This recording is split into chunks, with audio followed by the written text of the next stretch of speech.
가장 최근에 공개된 농협중앙회장 연봉이 2021년에 3억 9천만 원이거든요. 이를 기준으로 따져보면 이성희 농협중앙회장은 3억 원대의 퇴임 공로금을 받는다는 계산이 나옵니다. 이건 어디까지나 기본급을 기준으로 나온 금액이고요. 실질적인 퇴직급여는 더 많을 것으로 전망됩니다. 네. 퇴임 공로금이 그러니까 일을 그만둘 때 받는 거잖아요. 그죠? 네. 네, 근데 농협중앙회장 재직 중에 받는 급여도 상당하네요. 네, 맞습니다. 농협중앙회장은 신문사 회장도 겸직하고 있는데요. 네. 재직 중에 받는 급여도 상당합니다. 2021년 기준 농협중앙회장 연봉이 3억 9천만 원이다 아까 말씀드렸는데 겸직하는 신문사 회장 연봉은 이보다 더 많은 4억 1,500만 원으로 추산됩니다. 네.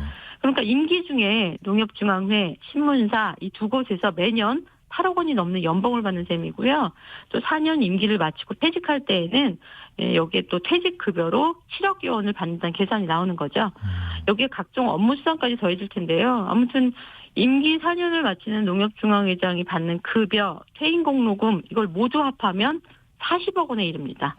이게 민간기업이라도 놀랄만한 액수인데요. 농민조합원들이 회원인 지역농협의 중앙회라는 점에서 더 비판을 받을 수밖에 없는 고액입니다. 네네. 실제로 농민조합원들이 처한 현실, 경제적 어려움을 헤아려보면 천문학적인 숫자거든요. 농민들이 농사를 지어서 1년 동안 얻는 농업소득이 2022년 기준 984만 원, 1년에 984만 원을 받는다는 점과 비교해보면 문제는 더 분명해집니다. 네, 현재 농협중앙회장이 4년 단임제, 그러니까 법이 바뀌지 않는다면 4년마다 이 논란이 있겠고 점점 더 커지겠네요. 네, 맞습니다. 농협중앙회가 농민과 지역농협을 위해서 뛰어난 역량을 발휘해서 업무를 잘했다면 급여를 가지고 굳이 문제 삼지는 않겠지만요. 네. 농업, 농촌, 농민 이 3농의 문제가 위기 상황이라는 점을 곱씹어봐야 됩니다.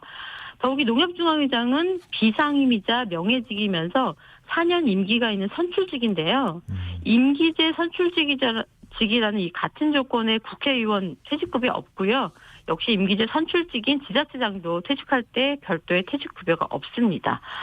한편으로 농협중앙회가 자체적으로 지급하는 급여에 관여하는 게 적절하냐 이런 지적도 할 수 있는데 농협선거를 보면 위탁선거법의 관리를 받고 있거든요. 또 정부의 농정사업을 위탁받고 있기 때문에 농협중앙이라는 조직 자체는 공공성을 잃지 말아야 됩니다.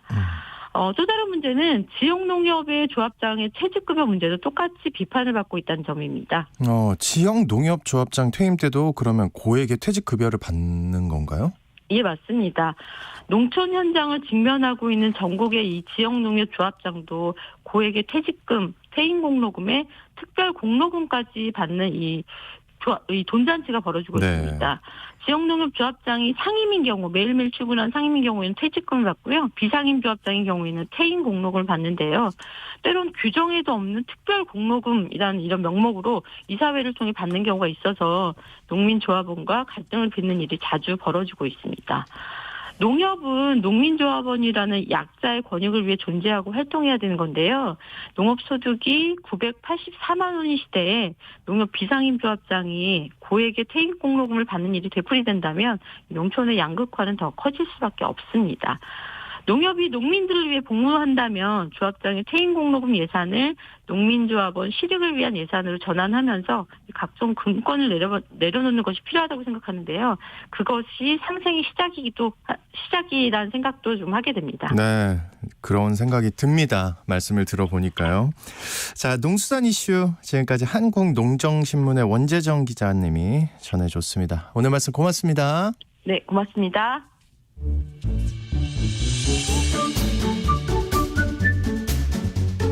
아침을 여는 기분 좋은 습관. KBS 오늘 아침 1라디오.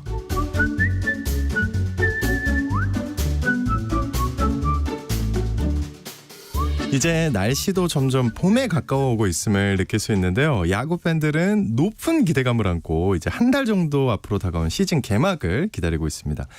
각 팀들은 선수 구성을 어느 정도 끝냈고요. 시즌을 치르기 위해 스프링 캠프 중이라고 합니다. 오늘은 유튜브에서 야구 잡설이라는 프로그램을 진행하고 있는 여러분 다 아시죠? 네, 정현재 오늘 아침 1라디오 담당 PD와 이 스프링 캠프 중인 KBO 이슈에 대해서 얘기 나눠보겠습니다. 아까 인사했지만 우리 청취자 네. 여러분들에게 인사 한번 부탁드립니다. 네, 안녕하십니까. 오늘 아침 일라디오 담당하고 있는 정현재 PD입니다. 근데 아까 야구 접수할 때 왜 웃으신 거예요? 아니 우리가 평소에 인사할 때랑 너무 다르게 네. 방송 들어오는데 너무 이게 기분이 좋아 보이는 거야. 아, 예. 아, 저 사람이 방송을 하고 싶어 죽겠구나 지금. 그게 아니고 네. 류현진 선수가 한국에 돌아오는 게 너무 반가워가지고 제가. 그래요? 네. 왜 그러냐면 제가 류현진 선수 팬이거든요. 삼성 팬이잖아요. 삼성 팬인데 네. 류현진 선수가 미국에 갔을 때 류현진 선수 너무 보고 싶어가지고 LA 다저스 경기를 거의 매일 챙겨봤어요. 매일은 아니지만 하여튼. 네. 그래서 돌아온다고 하니까 그렇게 실력이 좋은 선수가 KBO에 다시 돌아오면 네, KBO의 질이 높아지는 것이고. 오, 그렇죠. 네. 그러면 그렇죠. 선택하시죠. 네. 류현진이냐, 네. 오승환이냐. 뭘? 더 좋아하는 선수는? 네, 저는 오승환 선수를 좋아하는 사람입니다. 네. 아, 예. 또 네. 지조가 있네요. 네, 그렇죠. 어쨌든 네. KBO로 복귀하는 거 확실해진 거예요? 확정이에요? 일단 거의 확정이고요. 아직 그 최종 도장은 안 찍은 걸로 지금 보도가 되고 있고 지금 4년 총액 기준 170억 플러스 알파 얘기가 나오고 있습니다. 이야, 근데 네. 170억 뭐 이런 말 함부로 안 하고. 그러니까 굉장히 큰 금액이죠. 그런데 생각해 보면 류현진 선수가 미국에서 토론토 블루제이스랑 계약을 했을 때 연봉이 2천만 불. 우리 돈으로 2천만 불. 지금 따지면 한 260억 정도 되는 돈이니까 사실 본인에게 그렇게 큰 돈은 아닌 것 같죠. 근데 이제 그때는 좀 그렇죠. 더 성적을 낼 기대가 네. 있었는데 이번에 사실, 어떨까요? 네. 그래가지고 네. 사실은 미국에 계속 남아서 타진을 했었어요. 다른 팀들과 계약을 할 수 있을지. 근데 본인 생각보다 조금 못했던 것 같아요. 계약 규모가. 네, 한 600만 달러를 제시한 구단이 한 3개 정도 있다고 하더라고요. 그러면 되게 좋은 조건으로 오는 거네요, 한국에. 그렇죠. 600만 달러를 받아들일 수도 있지만 받아들이게 되면 사실 미국은 그런 게 있지 않습니까? 연봉을 많이 주지 않으면 연봉을 예를 들면 한 2천만 불을 줬어요. 그럼 이 선수가 선발 투수를 못해도 계속 선발 자리를 지킬 수가 있는데 만약에 연봉이 얼마 안 되잖아요. 그러면은 이제 마이너로 내려간다거나 이런 걸 또 맞아요. 받아들여야 되거든요. 음. 근데 어떤 성적 낼까냐고 네. 물어보셨는데 제 생각에는 작년에 패디 선수가 MVP를 받았었거든요. 20승을 하고 그다음에 평자체액이 2점 정도였어요. 저는 한 그 정도 할 수 있지 않을까 이런 생각을 합니다. 왜 그러냐면 패디 네. 선수가 그 우리나라에 오기 전에 그 전해에 2022 시즌 메이저에서 평균 자책이 5.8 하나였어요. 5.81. 근데 류현진 선수가 작년에 부상 복귀 후에 평자책이 3.46이었어요. 네. 제가 보기에도 그렇게 나쁜 어떤 그런 컨디션은 아니었거든요. 예. 근데 이제 부상이 계속되고 그러다 보니까 평균 그 구속이 떨어졌어요. 예전에는 진짜 빠른 공 던질 때는 150대 중반까지도 던졌던 류현진 선수인데 작년에 그 페스트볼이라고 그러죠. 속구의 평균 구속이 142km 정도밖에 안 나왔어요. 그러니까 미국 구단들 입장에서도 사실 부상이 몇 번 있었고 그다음에 평균 구속이 그렇게 떨어진 선수에게 좋은 어떤 계약을 줄 수 없었겠지만 우리나라에 온다면 얘기가 다르죠. 우리나라에 있을 때 커브 던지는 거 제가 거의 못 봤거든요. 커브나 이런 거 다 메이저에서 배워왔고 이제 슬라이더도 있고 커터도 있고 굉장히 좋은 선수였기 때문에 저는 근데 그 정도 패디 나오지 않을까. 선수 작년에 MVP였다는 패디 네. 나이가 어떻게 돼요? 류현진 선수랑 비슷했나요? 류현진 선수보다는 어리죠. 패디 선수가 얼마나 몇 어리죠? 살인지는 제가 지금 잘 모르겠습니다만 류현진 선수가 지금 우리나라에 와서 87년생 아닌가요? 87년생, 그쵸. 만 36세입니다. 이제 3월에 생일 지나면 만 37세가 되는 건데 그래도 그렇죠. 예, 짬바라고 하지 않습니까? 짬에서 그렇죠, 나오는 그렇죠. 바이브. 예, 예. 네, 전직 메이저리거. 아, 그럼요. 10년 이상, 네. 10년, 11년 했죠. 벌써 그렇게 했나요? 네, 야, 네, 네. 진짜 저는 왜 갑자기 세월이 빠르다고 느껴지죠? 네, 최용호 선수가 그 얘기를 했더라고요. 네. 기아의 최용호 선수가 류현진이 한국에 있을 때 자기가 야구를 했는데 아직도 하고 있다.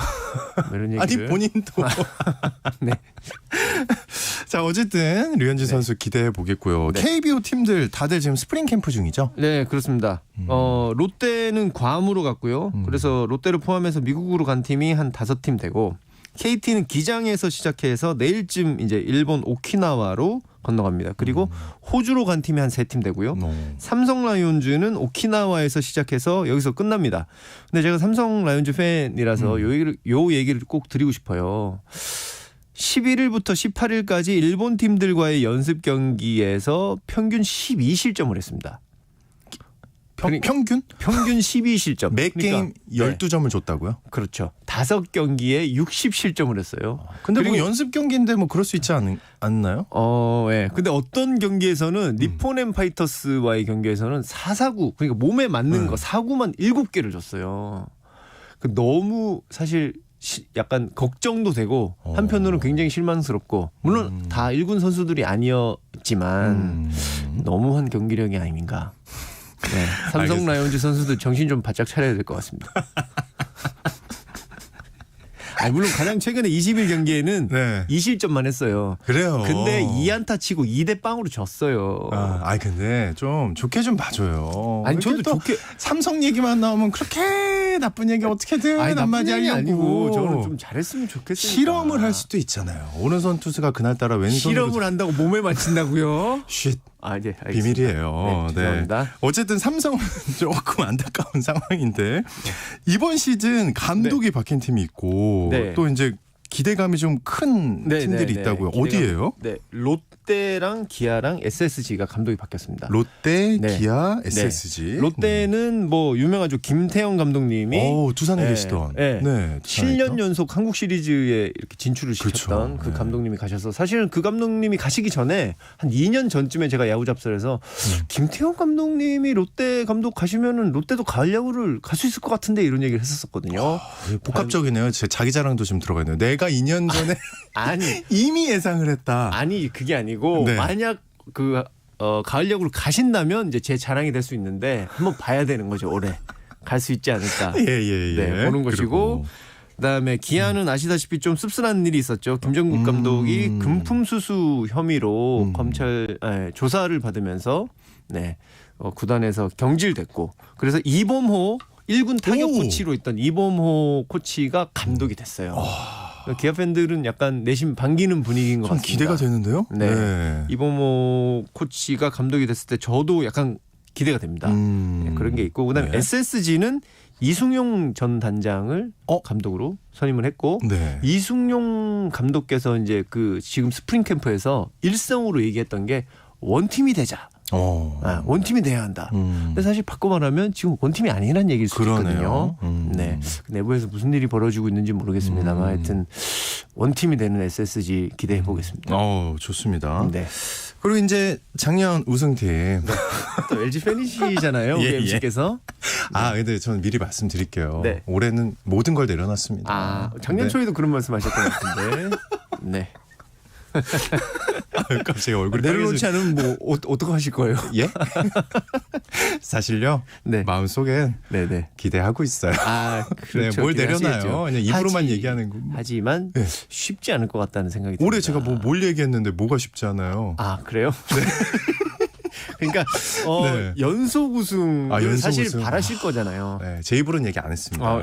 바라죠. 네네네. 한번 보여줬으면 좋겠죠. 제가 뭐 이런 얘기 들으면 LG 팬들이 싫어하실 수도 있지만 근거를 얘기해 주세요. 그냥 근거들을 얘기를 하면 일단 한번 마무리 들어볼게요. 고우석 선수가 그러네. 미국으로 진출했지 않습니까? 지금 뭐 이종범 코치가 고우석 선수의 장인이지 않습니까? 네, 지금 텍사스 레인저스 가셔서 코치 연수를 받고 계시더라고요. 이종범 네. 코치님이요? 갑자기 LG 얘기하다가 이종범 코치를 왜 얘기하냐면 원래 얘기해야죠. 2군 감독이셨잖아요. 그러니까요. 네. 우승한 다음에 그걸 내려놓고 또 가셨어요. 사실 2군도 또 중요하지 않습니까? 네. 그리고요. 그리고 네. 그 아까 류현진 선수 얘기를 했지 않습니까? 류현진 선수가 한국에 있을 때 제일 잘 던진 팀이 LG예요. 제가 이거 봤더니 LG 상대로 22승 8패야. 잘 찾았네요. 네, 또 그걸 어떻게 찾아냈네요. 또 평균 자책점이 네. 2.36이었어요. 근데 한화에서 22승 8패를 LG 상대로 했다는 것은 LG가 류현진 선수에게 굉장히 약했다. 하지만 또 바꿔서 얘기해 보면 바꿔서라기보다 이제 그때의 LG는 벌써 한 10몇 년 전 LG니까. 그렇죠. 예. 10몇 년 전이 잘 네. 기억은 안 나는데 네. 별로 안 좋았을걸요? 네. 그리고 사실 또 네. 작년 준우승팀 KT가 KT. 전력 누수가 좀 적어요. 그리고 외국인 타자를 멜로아스 주니어 기억하세요? 네. 기억해요. 2020년에 MVP 엄청 받았던 강했던 선수입니다. 타자. 홈런 47개, 예. 타점이 135개인가 그래요. 그래서 MVP를 받고 일본으로 갔었거든요. 네. 그 선수가 일본에서는 잘 적응을 못했는지 좋은 성적이 없어서 올해 다시 왔어요? 네, 다시 왔습니다. 아, 근데 왜 왔지? 한국에서 분명히 통할 네. 거라고 생각하거든요. 아, 그러겠죠. 네. 그리고 작년에 외국인 투수 둘 잘 던졌던 투수들이랑 또 계약을 했고 네. 게다가 아까 얘기했던 그 류현진 선수가 컴백한 한화가 작년에 8위를 했는데 지금 많은 야구 팬들이 기대를 엄청 하고 있어요. 왜 그러냐면 선발이 문동주 그다음에 강하다. 류현진 그다음에 외국인 투수 둘 있죠. 네. 그리고 김민우라는 선수가 불과 몇 년 전에 토종 1선발이었어요. 근데 이 선수가 지금 5선발 김민우 될지 안 선수 될지가- 많이 들어봤는데. 네, 그 덩치 크고 네, 있어요. 네. 우한 투수인데 네. 지금 5선발 자리를 두고 경쟁을 해야 될 그 이야. 정도입니다. 게다가 예. 올 시즌에 안치홍 선수를 또 영입을 했어요. 롯데에서. 하나로 갔어요? 네, 안치홍 그렇죠. 선수가. 어. 최은성 선수 작년부터 와 있죠. 네. 게다가 작년에 홈런 타점왕 했던 게 누굽니까? 노시안 선수 아닙니까? 그래서 한화가 지금 가려고 진짜 쉽게 갈 수 있을 거다 이렇게 얘기하는 사람도 있어요. 노시안 선수는 진짜 타격 폼이 너무 예쁘던데. 아, 그럼요. 예, 네. 완전 홈런 타자 같아 딱 보이더라고요. 홈런왕이니까요. 제가 타 팀에 크게 관심이 없지만 아, 네네. 그 선수의 타격 폼은 눈에 딱 들어오더라고. 와, 되게 유연하고 멋있다. 네. 근데 왜 삼성 얘기는 안 해요? 삼성 뭐 기대하는 거 없습니까? 아까 제가 무슨 말씀드렸습니까? 뭘요? 5경기에 60실점. 에이, 기대하는 건 경기. 많죠. 예. 기대는 많이 좀 하는데 좋은 얘기 좀 해보세요. 그러면 삼성 팬들 지금 근데 단장님이 바뀌셔가지고 삼성은 작년에 그렇게, 예. 예. 이전 단장님과 다르게 이 팀이 강팀이 될 수 있게끔 불펜을 굉장히 보강을 하고 불펜 보강뿐만 아니라 노력하시는 흔적이 보여져요. 이 팀을 더 강팀으로 만들겠다는. 근데 이전에는 이 정도로도 충분해 약간 이런 자, 느낌이었다면 이전 얘기는 살짝 내려놓고. 예. 비교를 할 수밖에 없는 게 이전에 너무 좋다. 대비해서 이 팀을 좀 더 강팀으로 만들겠다라는 노력이 보여져요. 아마 삼성 팬들은 비슷한 생각하고 계실 겁니다. 그래요. 네. 굉장히 기대가 되는데 네. 시간 관계상 오늘 여기까지 하나만 더 할까요? 해요. ABS 얘기 꼭 해야 돼요, 이거. ABS가 뭐예요? 이거 브레이크 아닙니까? 아니, 자동차 브레이크? 올해부터 스트라이크 볼 판정을 기계가 합니다. 레이더로. 진짜요? 네, 올해부터. 도입이 됩니다. 잠깐만요. 그럼 시즌 뒤에 초부터. 심판 서 있는 거 없어져요? 심판이 서서 그 소리를 듣고 기계에서 보내주는 그 소리를 듣고 바로 볼인지 스트라이크인지 콜은 하죠, 심판이. 그러면 만약에 네. 심판은 기계는 스트라이크라 그랬는데 심판이 그렇게 생각 안 하는 거예요. 그럼 어떻게 돼요? 기계에 따라야죠.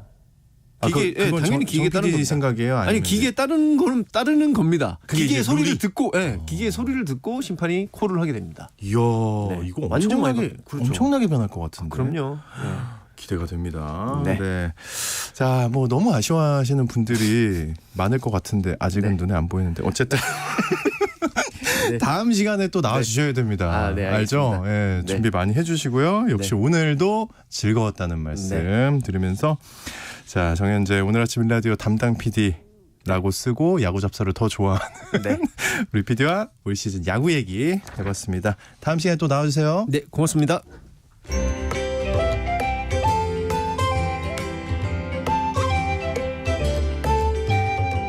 상쾌한 하루의 시작. KBS 오늘 아침 일라디오. 서툰 어른들의 마음이 자르는 어른의 성장법 시간입니다. 오늘은 조금 생소하게 들으실 수도 있을 것 같은데요. 경계선 지능에 대해 알아보겠습니다. 정신과 전문의 신재현 원장님 어렵게 나와주셨습니다. 오늘 고생하셨어요. 예, 못 올 뻔했습니다. 와, 진짜 눈이 정말 펑펑 오네요. 그쵸? 지금도 많이 와요? 지금도 많이 오고 있습니다. 이거 걱정되는데. 네, 다들 운전 조심하셔야 될 것 같아요. 예, 여러분 진짜 다시 한번 말씀드릴게요. 눈이 진짜 생각보다 많이 쌓여 있어요, 이미. 네. 도로도 굉장히 미끄럽고요. 네, 좀 조심해서 출근해야 된다는 거 잊지 마시고 좀 빨리 준비하시기 바랍니다. 네. 근데 이 경계선 지능 이거 저는 굉장히 처음 듣는 말인 것 같은데 이거 정확히 어떤 거예요? 경계선 지능이라는 네, 게? 경계선 지능은 이제 표준화된 지능 검사를 우리가 하잖아요. 네. 이 웩슬러 검사라고 하는데 이 검사상에서 우리가 보통 IQ가 일반적으로 한 100 정도 전으로 생각을 많이 하잖아요. 100 정도면 우리가 보통 일반적인 사람들이다 생각을 하는데 이 검사상에서 70에서 85 사이에 속하면서 네. 사회적 적응 능력에 일부 손상이 있는 경우를 우리가 경계선 지능이라고 합니다. 경계선이라는 게 말 그대로 그냥 중간에 걸쳐져 있는 거죠. 회색 구간이라고 보는데 흑과 백과 아닌 회색 구간에 속하는 분들이라고 얘기하고요. 지적장애나 이런 문제가 확실하게 있는 것은 아닌데 또 그렇다고 좀 애매하게 뭔가 사회적 기술이나 적응 능력이 좀 부족해 보이는 경우에 우리가 경계선 지능이라고 얘기를 하죠. 네. 근데 말씀만 들어서는 굉장히 그냥 애매하네요. 맞습니다. 굉장히 좀 애매합니다. 네. 보통 이런 경계선 지능 가진 분들은 좀 특이하다, 서툴다 정도로 이제 평가를 받고 옛날에는 좀 이런 부분들을 우리가 좀 특이한 개성으로 파악을 했는데요. 네. 요즘엔 나를 하는 데서 적극적인 시대잖아요. 자신의 정체성이나 이런 것들에 대해서 좀 관심을 많이 가지고 있는 시대라서 여러 검사를 좀 쉽게 할 수 있는 시기이기도 하고 그래서 사람들이 이런 나의 지능이 어떤가에 대해서 관심을 갖다 보니까 또 이런 영역들에 대해서 좀 사람들이 생각을 많이 하는 것 같습니다. 근데 아까 어떤 특징들이 있다고 말씀하셨잖아요. 네. 어떤 특징이 있는 거예요? 경계선 크게 지능 한 3가지 정도의 이제 특징이 있는데요. 네. 먼저 인지적인 부분에서 이제 특징이 있습니다. 학습 속도나 정보 처리 속도가 좀 늦고요. 추상적 개념 이해나 문제 해결 과정의 어려움을 좀 크게 느낍니다. 그래서 좀 같은 학습을 해도 효율이 떨어지고 뒤처지는 경험을 하게 되는데 이 방송 들으시는 뭐 당사자일 수도 있고 아니면 주변에 있는 사람일 수도 있는데 공부 시간은 굉장히 많은데 생각보다 좀 효율이 잘 안 나고 성과가 잘 안 나는 경우가 있거든요. 일을 해도 똑같은 일을 하더라도 일이 시간이 굉장히 좀 많이 걸리는데 겨우겨우 좀 일을 해내는 경우라고 볼 수가 있고요. 두 번째로 좀 사회적인 면에서 어려움이 있습니다. 네. 사회적인 규칙 이해나 사람들의 감정인식을 좀 어려워하거든요. 그래서 일상적인 스몰 토크, 농담 같은 것들, 일상적인 대화 같은 것들에 대해서 좀 반응하기 어려워하기 때문에 사람들과의 어떤 의사소통을 부담스러워하는 경우가 생깁니다. 또 마지막으로는 정서적인 면에서도 어려움을 느끼는데요. 네. 만성적으로 사람의 눈치를 보거나 좀 어려워하는 사회 불안이나 낮은 자존감 같은 부수적인 문제도 함께 생겨나게 되는 경우가 많습니다. 그 얘기 말씀을 쭉 들어보니까 굉장히 이제 본인이 사는데 힘들어할 것 같은데. 맞습니다. 네. 네. 혹시 이 경계선 지능의 원인이 있을까요? 근데 사실 뭐 따로 원인이 있는 건 아니고요. 네. 대개는 좀 타고난 유전적 요인이 가장 중요한 요인이라고 볼 수가 있습니다. 물론 때로는 또 환경적인 영향이 있기도 하고요. 타고나기를 느리게 배우고 말도 늦게 떼는 아이들이 있는데 이런 아이들을 요즘에 느린 학습자라고 하거든요. 느린 학습자라고 하는데 네. 이 느린 학습자라는 용어가 경계선 지능과는 좀 거의 비슷한 말로 쓰인다고 보시면 될 것 같습니다. 염색체 이상이나 유전적 돌연변이 같은 이런 선천적인 요인들 때문에 거의 나타나기 때문에 이런 발달이나 성취가 조금씩 뒤로 밀리는 경우고요.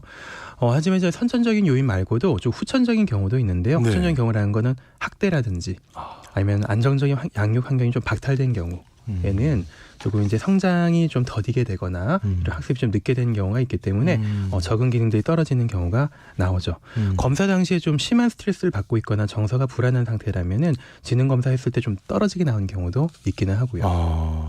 생각해 보니까 좀 들어본 것 같아요. 주변에 이런 경우가 있다는 거를. 네네네. 그러면 우리 주변의 경계선 지능인은 과연 얼마나 있는 걸까요? 이거 뭐가 나온 게 있나요? 국회 입법조사처의 보고서가 있는데요. 이제 여기서 이제 보고한 거에 따르면은 IQ 정규 분포 구조상에서 경계선 지능에 해당하는 인구가 13.6%라고 합니다. 굉장히 많네요. 적지가 않죠. 네. 그러니까 인구수로 환산하면 대략 699만 명 정도고요.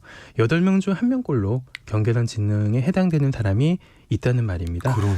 근데 이제 검사 조금 맹점이 있는데 네. IQ 검사라는 것이 결국 이제 정규 분포를 가지고 하는 거기 때문에 상대적인 검사거든요. 지능 검사의 평균 중간값을 100으로 환산하고 나머지 사람들은 그보다 높거나 낮게 점수를 그냥 매기는 거죠. 꼭 우리가 어떤 검사에서 절대적인 평가로 이 사람 100점이다, 120점이다, 뭐 80점이다 이렇게 평가하는 것이 아니고 100점이 딱 평균값이고 그보다 높다 낮다 정도 매기는 거기 때문에 사실은 내가 IQ가 100이라고 해서 그것이 좀 본인 능력치를 온전히 알려주는 것은 아니거든요. 그래서 이 검사의 기준만으로 경계선 지능이라는 진단을 좀 붙이기는 어렵고요. 지능 수치뿐만이 아니라 사회적인 기능, 대인관계 기술이라든지 아니면 문제 해결 능력 같은 여러 면을 다양히 고려했을 때 경계선 지능이라고 판단을 내릴 수가 있겠죠. 네. 그래서 이런 사람들이 좀 워낙 애매하게 좀 여러 영역에 걸쳐져 있기 때문에 장애 진단 받는 것도 아니고 좀 애매하게 좀 걸쳐져 있으니까 복지의 사각지대에 있는 상태로 계속 살아가게 됩니다. 사는 거는 굉장히 피곤할 것 같은데 복지의 사각지대면 좀 슬픈 것 같은데요. 네, 맞습니다. 이게 굉장히 안타깝네요. 말씀을 네. 들어보니까 경계선 지능을 가지고 있다는 것 자체가 어찌할 수 없는 좀 안타까운 문제 이렇게 받아들여지네요. 예, 맞습니다. 당장 뭐 눈에는 또 그렇다고 크게 띄는 문제는 아니라서 외면받기가 좀 쉽습니다. 그래서 사회에서 좀 더 관심을 가졌으면 하는 생각이 들고요. 네. 저도 이런 얘기도 들었었는데 경계선 지능 가지신 분이 일부러 좀 장애 혜택을 받으려고 경계선 지능 자체는 장애 혜택이 안 되거든요. 없으니까. 예, 그래서 장애 혜택 받으려고 좀 일부러 좀 더 안 좋은 쪽으로 응답을 일부러 좀 하게 되는 경우도 있다고 하는데 좀 상당히 안타까운 일이라고 네. 생각을 합니다. 다행히 우리 사회에서 이제 조금씩 좀 관심을 가지면서 어떻게 도움을 줄까 하는 좀 논의가 진행이 되고 있는데요. 최근에 서울시에서는 최초로 경계선 지능을 가진 분들을 위한 평생교육지원센터를 운영하고 있습니다. 저 홈페이지에 한번 들어가 보니까 네. 정서적인 면에 대한 멘토링이라든지 아니면 직업적 교육이나 가족과 부모에 대한 교육 같은 좀 실제적인 부분들을 다루고 좀 도움을 주려고 하고 좋네요. 있더라고요. 네. 네, 그런 것들이 만들어져 있기도 하고 국회에서도 경계선 지능을 가진 분들 돕기 위해서 관련 법률안을 최근에 발의해서 논의가 되고 있는 상태로 알고 있습니다. 관심이 높아지는 것은 참 다행스러운 일인데 또 한편은 우려되는 부분도 있는 것 같습니다. 우려가 되는 부분은 왜요? 아무래도 좀 어떤 용어가 관심을 끌게 되면 네. 적절하지 않은 상황에서 좀 그 용어를 남용하게 되는 경우가 생기거든요.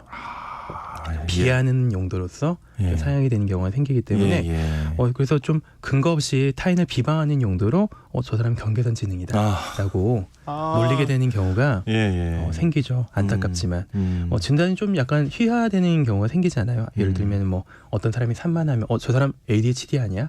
라든지 요즘 되게 쉽게 그런 말 하죠. 좀 냉정한 사람들한테는 저 사람 사이코패스 아니야? 그쵸. 소시오패스 아니야라고 얘기를 하죠. 근데 사실 뭐 진짜 진단 받은 분이나 그 가족들은 굉장히 속상한 일이거든요. 그렇죠. 그래서 좀 더 따뜻한 시선으로 이런 구성원들을 바라볼 수 있는 분위기가 형성되면은 좋겠습니다. 예, 아이고. 혹시 이런 거 궁금할 수도 있어요. 경계선 지능이란 그러면 이 지적 장애가 또 이제 따로 있는 거잖아요. 그렇죠? 네, 그렇죠. 이 차이가 어떤 건가요? 일단 수치상의 차이고요. 이 수치가 아까 말씀드렸듯이 경계선 지능은 70에서 85 정도고 수치상으로는 지적 장애는 조금 더 수치가 낮은 분들을 저희가 진단을 하고 그래서 그 밑으로 내려가는 수치가 나왔을 때 우리가 각종 뭐 장애 진단이라든지 이런 이제 사회에서 어떤 복지가 함께 뒤따르게 되는 거고요.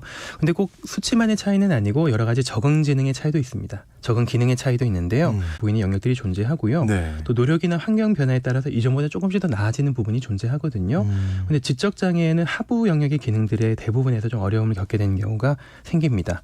그래서 좀 아무래도 IQ 수치뿐만 아니고 아까 말씀드렸듯이 여러 가지 삶의 영역들에 있어서 조금 아무래도 수치가 좀 떨어지고 기능이 떨어지는 분들에 한해서 진단을 하기도 하고 좀 도움을 드리기도 합니다. 네. 근데 온라인에서 이렇게 인터넷 검색해 보면 네. IQ 검사를 막 이렇게 쉽게 할 수 있는 사이트가 굉장히 많이 이렇게 뜨더라고요. 네, 근데 네. 이게 신뢰할 수 있는 건가요? 예, 그렇죠. 이게 온라인에 IQ 검사 쳐보면 사이트가 굉장히 많이 나오거든요.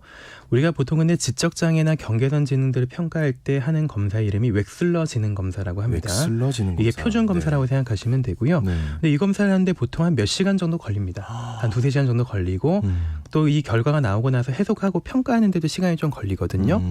그리고 또 이것만 하는 것이 아니고 우리가 지능 검사를 할 때 보통은 이제 여기에 추가적으로 현재 심리 상태라든지 이것들을 함께 평가해야 됩니다. 왜냐하면은 지능 검사가 단순히 지능에만 영향을 미치는 것은 받는 것은 아니고 우리 현재 기분 상태나 이런 것들에 영향을 받기 때문에 함께 검사를 해야 되고 그래서 즉 마음을 먹고 해야 되는 검사거든요. 시간을 내서 해야 되는 검사이기 그러네요. 때문에 몇 시간 걸리는 거면. 네, 그래서 오히려 좀 온라인으로 하는 간소화된 검사를 좀 사람들이 많이 하게 되는데 당연히 좀 신뢰성과 타당도가 떨어진다고 보시면 됩니다. 하지만 접근이 쉽고 또 방법이 간단하기 때문에 대략 좀 어느 정도 수준인지 가늠하는 정도로 이제 참고하시면 될 것 같고요.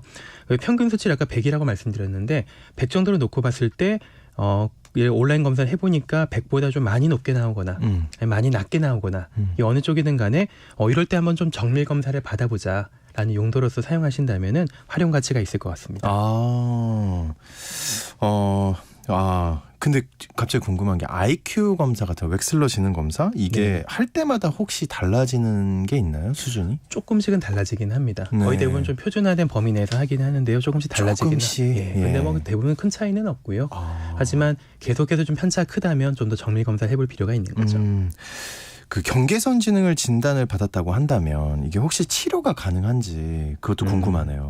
어떤 방법을 통해서 뭐 지능을 획기적으로 끌어올리는 방법이 있으면 좋겠습니다만 사실 그런 건 존재하지는 않고요. 네. 그래서 흔히 생각하는 병을 치료한다는 개념으로 봐서는 안 되고 치료와 개입의 목표는 독립적인 생활과 자립 하는 것을 이제 목표로 합니다. 그래서 일단 제일 중요한 것은 정확한 평가고요. 지능 지수를 확인하는 것도 중요하지만 그것이 타고난 부분인지 아니면 여러 가지 환경적 요인의 영향을 받는 것인지를 봐야 되고 네. 또 어떤 영역이 저하돼 있고 또 무엇이 나에게 어려움을 미치는지도 확인을 해서 우리가 이런 것들을 잘 파악하고 또 받아들이고 인정하는 데 있어서 좀 도움을 받을 필요가 있고요. 또 아무래도 이것을 모르고 살아가는 경우에는 대인관계나 이런 부분에 어려움을 굉장히 좀 많이 느끼게 되거든요. 네. 하루 이틀의 문제가 아니기 때문에 이런 분들은 만성적인 스트레스를 받을 가능성이 높습니다. 여러 가지 연구 결과를 종합해 보면 경계선 지능 가진 분들이 정신과 질환을 가질 확률이 일반 인구에 비해서 한 2배에서 5배 정도 높다고 얘기를 하고요. 그래서 동반되는 우울증이라든지 뭐 ADHD 같은 것들에 대해서 좀 더 적극적인 개입이 필요합니다. 성공적인 자립을 목표로 하는 것이라면 일단 당연히 자신의 특성을 잘 알고 받아들이면서 본인한테 적합한 직업과 사회적 네트워크를 잘 유지할 수 있도록 이제 노력하고 도움을 받는 것이 당사자가 할 수 있는 노력이라고 생각을 합니다. 그러니까 이게 본인들이 경계선 지능 그 분들이 본인들이 스트레스를 엄청나게 받나 많이 보네요. 받습니다. 네. 진짜 안타깝네요. 이제 처음에는 그걸 경계선 지능으로 시작했는데 우울증이 오고 ADHD가 생길 네. 수도 있고. 그래서 초기에 이것을 잘 알고 있으면 본인이 좀 생각을 하고 대비를 하고 환경 같은 것들도 학교 같은 뭐 이런 것들도 우리가 좀 때에 따라 여러 가지 뭐 대안학교라든지 이런 것들 좀 활용할 수가 있는데 잘 모르고 있다면 일반적인 경로를 겪으면서 겪게 되는 스트레스가 상당한 거죠. 그러면은 일반적인 삶을 경계선 지능을 가진 분들이 살 수 있을까요? 어떻게 보세요? 저는 이제 물론 얼마든지 가능하다고 생각을 하고요. 네네. 사람이 본인이 처한 환경에서 요구되는 기능은 사람마다 다르거든요. 그래서 그렇게 복잡하고 어렵지 않은 일을 하거나 본인이 익숙하고 자신 있어 하는 영역이 있다면 그 안에서 생활하는 것은 사실 크게 문제가 드러나지 않습니다. 예. 평생 직업이나 가정에서 아무 문제 없이 살아오다가 우연히 지능검사 해보니까 경계선이더라. 그런 라는 분들도 분이 있고요. 생각보다 많거든요. 예. 그래서 바꿔서 말하면 어릴 때 좀 진단받게 되더라도 적절한 개입이나 그에 맞는 교육을 받을 수 있으면 어느 정도 영역에서 좀 본인이 자신감을 가지고 살아갈 수가 있는 거죠. 네. 넓게 보면 우리 모두 다 잘하고 있는 영역, 못하는 영역 다 가지고 있으니까요. 예. 그렇죠. 그래서 행복과 지능은 꼭 상관관계가 있는 것은 아닌 것 같습니다. 네, 알겠습니다. 어른의 성장법 오늘은 경계선 지능에 대해 다뤄봤습니다. 지금까지 정신과 전문의 신재현 원장님과 함께했습니다. 조심히 돌아가십시오. 조심히 들어가십시오. 예.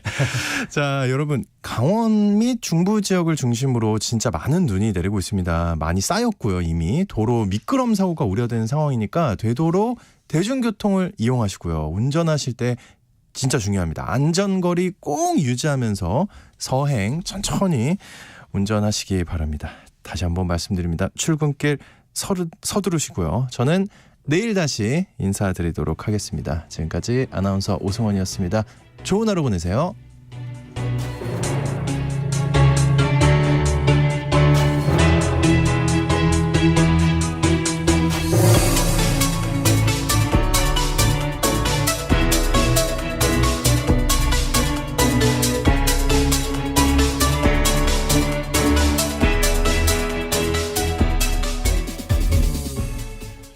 여보, 올해 공익직불금 신청이 2월 1일부터 4월 30일까지래요. 2월 1일부터 2월 29일까지는 지난해와 변동사항이 없는 농업인을 대상으로 휴대폰으로 신청하도록 문자가 온다고 하네요. 안내 문자를 받지 못했거나 신청을 못했으면 어떡해요? 3월 4일부터 4월 30일까지는 농지 소재지 읍면동에 방문하여 신청할 수 있으니 그때 신청하면 돼요. 신청할 때 폐경지 등 농지의 형상과 기능 유지가 안 된 농지는 신청하면 안 되니 자세한 건 공익직불제 콜센터 1334나 읍면동에 전화해서 문의해보면 좋겠네요. 그렇죠. 본 캠페인은 농림축산